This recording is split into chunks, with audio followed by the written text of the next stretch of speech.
Estamos en Agenda Parlamentaria a través del canal del Congreso para conocer el trabajo que desarrolla el Parlamento Nacional.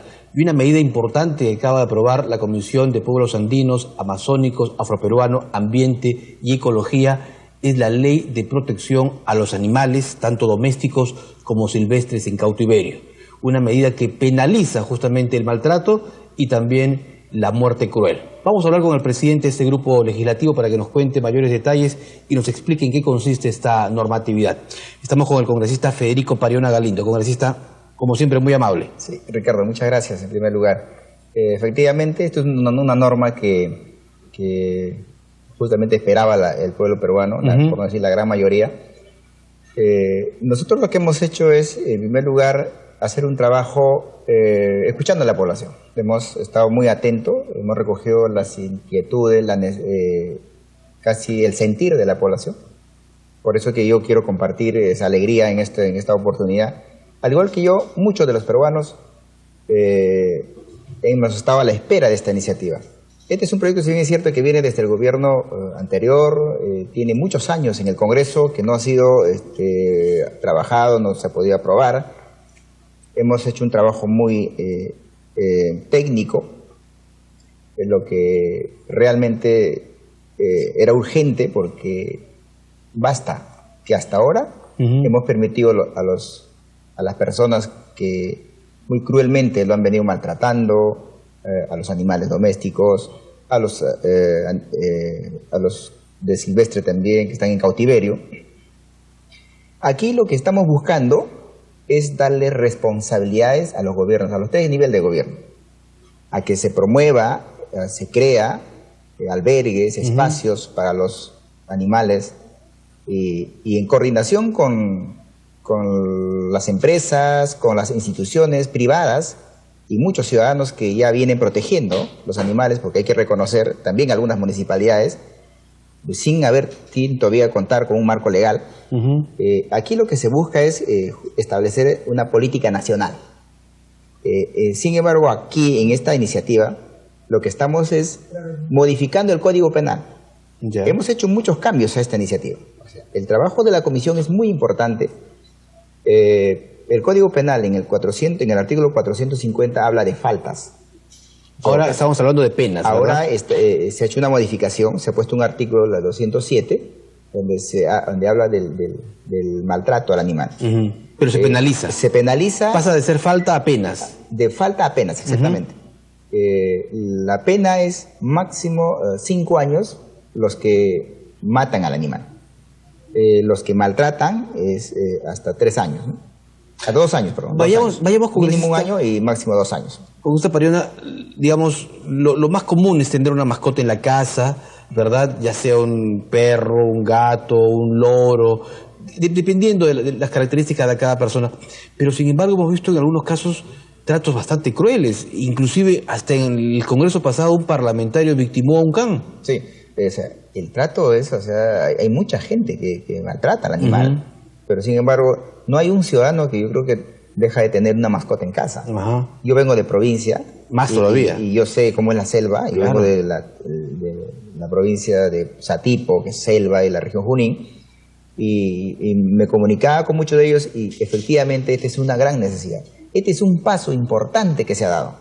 Si bien es cierto, ha sido bastante debatido, discutido, pero esto es un paso porque estamos hablando de animales que muchos años han estado maltratados, animales domésticos, específicamente, y los que están en cautiverio. Hemos puesto un artículo, el artículo 8.4, que señala también la responsabilidad que se le da a la Policía Nacional y al Ministerio Público, porque ellos son los que tienen que actuar de oficio a cualquier demanda de cualquier denuncia, en este caso por maltrato. El maltrato de los animales en cautiverio. Aquí muy cerca, en el Jirón Ayacucho, nuevamente vemos animales, la venta de animales, y en muchos casos animales silvestres, que no están en su hábitat y que son comercializados, congresista. Y no solo el maltrato viene a ser el trato cruel, sino también el no estar un animal en su hábitat significa para ellos sentirse en malas condiciones. Sí, Por supuesto, hay aves que algunos los crían y no están en su hábitat, o sea, están en jaulas, ¿no? Por ejemplo, en los zoológicos, ¿no? Se encuentra. Entonces, aquí... no, pero aquí cerquísimo, en el Jirón, Ayacucho, sí. en pleno centro para de Lima. eso, justamente se le encarga a los gobiernos locales, ¿no? Gobiernos regionales, para que ellos puedan fiscalizar y puedan establecer algunos controles dentro, porque ellos pueden generar algunas normas también como gobiernos locales y regionales. Aquí es un trabajo desde mi punto de vista y como todo, como lo señala la norma exactamente, es una política nacional. Aquí estamos diciendo un alto al maltrato, al crimen de todos los animales, que en este caso lo vemos a diario, ¿no? ¿Hay alguna sanción para quienes, por ejemplo, abandonan sus mascotas en las calles? Bueno, en caso de abandono, justamente para eso se les encarga a los gobiernos locales, para que se pueda crear los espacios, ¿no? Ya. Lo que estamos garantizando es la vida, la salud y la tranquilidad, pues, ¿no? de los animales. O sea, con esto ya no vamos a tener a los animales que están en abandonos. Por ejemplo, aquí hay plazas incluso donde están los gatitos. En Miraflores, por ejemplo. En abandono. Entonces, el Parque Central. Y eso genera incluso algunos riesgo a que se podría propagar alguna enfermedad, porque no hay cuidado, ¿no? Pero, congresista, hay otros aspectos que me gustaría que usted le explique a los televidentes, y es, por ejemplo, las corridas de toro, ¿no? Que si bien hay una serie de críticas, porque finalmente, en muchos casos, el toro termina muerto, sí, al final de la corrida, pero también es, digamos, de alguna manera una suerte de costumbre y tradición en los pueblos andinos de nuestro país. Lo que yo, desde mi punto de vista, por ejemplo, yo no descarto la posibilidad de en algún momento seguir discutiendo, debatiendo este tema, y yo creo que muchos parlamentarios también. Lo que hemos separado aquí en esta norma es reconociendo que algunos animales tienen carácter cultural, y es por ello que requiere de más discusión, de más debate, de más análisis, y también hay que consultar, hay que hablar con la población. Por ejemplo, a mí me gustaría hacer este tipo de reunión, una reunión en Ayacucho, en Cajamarca, que dice, donde justamente aquellas regiones tienen como una actividad principal una fiesta patronal. Pero digamos, en la actualidad, ¿el tema de las corridas de toros, de las peleas de gallos, están incluidas dentro de la norma o han sido excluidas? Aquí estamos haciendo una excepción. Una excepción. Porque solamente estamos refiriéndonos a los animales domésticos y a los que están en cautiverio. Entonces, con eso estamos dando un paso. Estamos diciendo a la población que aquí hemos trabajado primero los animales domésticos y silvestres en cautiverio, y el siguiente paso, me imagino que viene el debate y la discusión, que lo que se refiere a lo que es toros y gallos, ¿no? Ahora, entiendo que el proyecto de ley que ya está aprobado va a ser también dictaminado por la Comisión de Agricultura. Ya está, y yo tengo conocimiento, o sea, ya está, yo soy miembro de la Comisión Agraria, hemos aprobado también ya el dictamen en Comisión Agraria. Correcto. Hay un dictamen que también tiene que hacer la Comisión de Justicia. Yo considero que aquí ya debemos solicitar la exoneración del dictamen de justicia, porque tenemos dos comisiones que ya hemos dictaminado, y más bien con urgencia aprobar esta norma, cosa que desde la aprobación o la firma, en todo caso, del presidente de la República, al día siguiente ya está en vigencia esta norma. Aquí lo que hemos evitado también es ya no generar burocracia, porque en la iniciativa hablaba de crear por ejemplo, comités de ética en algunos gobiernos, o sea, en todos los niveles de gobierno, y esto pues un poco que tal vez generaría, o sea, o tal vez de repente una norma que ni siquiera va a funcionar, ¿no? Correcto. Entonces, lo que estamos aquí es tratando de hacer que sea una norma aplicable, y con esto creo que hemos dado una solución a una gran realidad que tenemos o que vemos en el país. Si me viene un tema a la cabeza son los circos. Yo desde muy pequeño de los circos, y mi papá me llevaba, pero veía, ¿sabe qué? La atracción principal, además de los payasos, eran los animales, los leones, ¿verdad? Los shows que se presentaban, los domadores, con sus diferentes animales. ¿Cómo va a quedar esto? ¿Vamos a seguir viendo circos con animales silvestres también? Claro, o sea, dependiendo, porque aquí, sí es cierto, hay algunos que tienen animales para... y como les dice, preparan para este tipo de... Hasta elefantes vemos que traen a Lima, ¿verdad? Lo que vamos aquí es, estamos encargando justamente a las autoridades del Estado, porque el Estado siempre ha sido ajeno, ha sido espectador de todos los maltratos a los animales.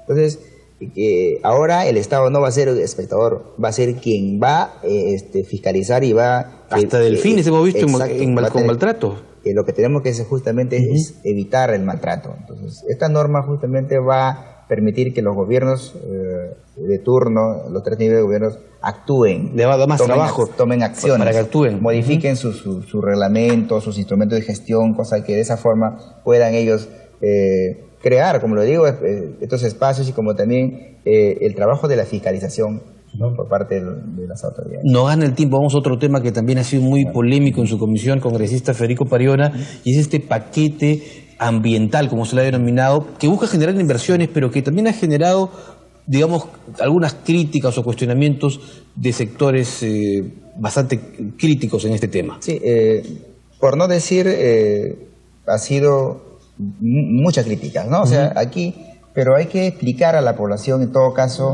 ha sido una gran parte por falta de información.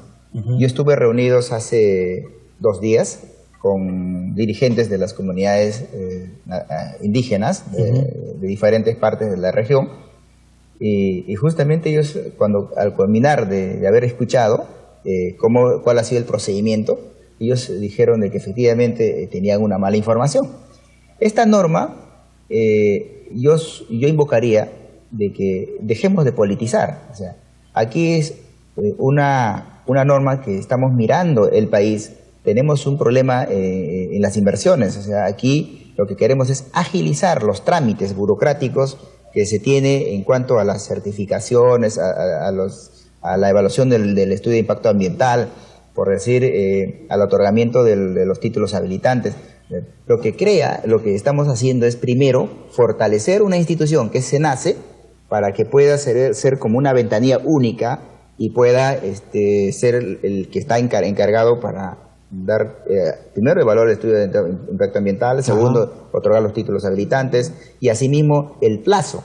El plazo anteriormente siempre se ha dado hasta mínimo creo que 300 días, a más, y eso que dejaba de lado muchos otros trámites. Ahora lo que estamos estableciendo 150 días y en algunos casos complejos 30 días más. ¿Y se va a poder aplicar la figura de la consulta previa donde digamos ciertas observaciones? Ahora lo que quiero, justamente esta pregunta, y quiero llegar al tema de servidumbres. En el tema, ahorita un poco la preocupación de las comunidades indígenas en todo el Perú es el tema de servidumbres. Y yo cuando justamente esta comisión pide en el Congreso de la República el año pasado, en diciembre, el 12 de diciembre, en el Pleno del Congreso, la comisión es el que ha exigido que vaya a ser discutido en nuestra comisión. El quien habla es de la selva y yo básicamente he querido que se proteja a las comunidades indígenas de la selva, que se respeten los derechos. O sea, por eso que yo ahí considero un artículo, en el artículo 28, donde digo, hacemos una excepción a este dictamen para que no sea aplicado en la selva. O sea, este dictamen de aprobarse mañana no va a aplicar en la selva. O sea, que estén tranquilos las comunidades indígenas del Perú. Y es más, el artículo 29 habla de los derechos, o sea, de los derechos de participación de las comunidades y con consulta previa. En la 10ª complementaria habla de la consulta previa. Entonces, no se puede tal vez adelantar opiniones, lo cual hemos venido escuchando en estos días.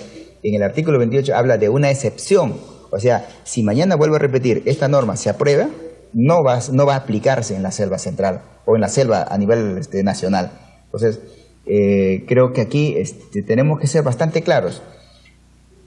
Por otro lado, aquí con esta norma, lo único que estamos haciendo nosotros es agilizar la inversión. Tenemos un problema económico, ya vamos a decir, aquí en el país, y nosotros como parlamentarios, como autoridades, tenemos que saber explicar a la población. Mi pueblo, yo vengo de una comunidad, de un distrito donde el 40% es indígena.